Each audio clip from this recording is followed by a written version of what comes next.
চুরাইবাড়ি থানার সামনে থাকা পুলিশের নাকা পয়েন্টে চলতি বছরের গত এপ্রিল মাসের 18 তারিখ রাতে চুরাইবাড়ি থানার ওসি খোকন সাহার নেতৃত্বে TR01AQ 1516 নম্বরের একটি গাড়ি আটক করেছিল পুলিশ। গাড়ির ভেতরে মজুদ ছিল দুটি চাল থেকে মুড়ি তৈরি করার মেশিন। সেই মেশিনের ভেতর থেকে তৎকালীন সময়ে উদ্ধার হয়েছিল 69 প্যাকেটে 345 কেজি শুকনো গাঁজা। তৎকালীন সময় আটক করা হয়েছিল গাড়ি চালক মৈতামোহন জমাতিয়া, পিতা কৃষ্ণবাসী জমাতিয়া, তার বাড়ি তেলিয়ামুড়া থানার অধীন খাওয়ার বাড়ি এলাকায়। এদিন চুরাইবাড়ি থানার পুলিশ 20B2C/25/29/32 ধারায় একটি মামলা রুজু করে, যার নাম্বার 11/2025 চুরাইবাড়ি থানা। এই মামলার তদন্ত প্রক্রিয়া চলাকালীন সময় পুলিশ ধৃত গাড়ি চালকের কাছ থেকে জানতে পারে গাড়ির মালিক এই গাঁজা পাচারের সঙ্গে যুক্ত রয়েছে। পরবর্তীতে চুরাইবাড়ি থানার অতিরিক্ত ওসি প্রীতিময় চাকমা সহ সাদা পোশাকে থাকা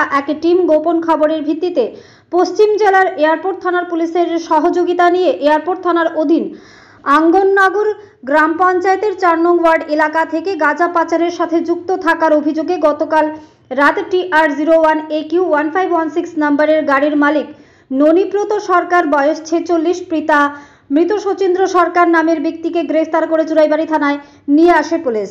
আজ তাকে জেলা দায়রা আদালতে প্রেরণ করে চুরাইবাড়ি থানার পুলিশ। গোটা গ্রেফতারের বিষয় নিয়ে চুরাইবাড়ি থানার ওসি খোকন সাহা প্রতিক্রিয়া দিতে নারাজ। মূলত কি কারণে তিনি প্রতিক্রিয়া দিতে নারাজ, ধোঁয়াশায় রয়েছে সংবাদ মহল। ধর্মনগর থেকে নিজস্ব প্রতিনিধির রিপোর্ট, টারি, ধর্মনগর।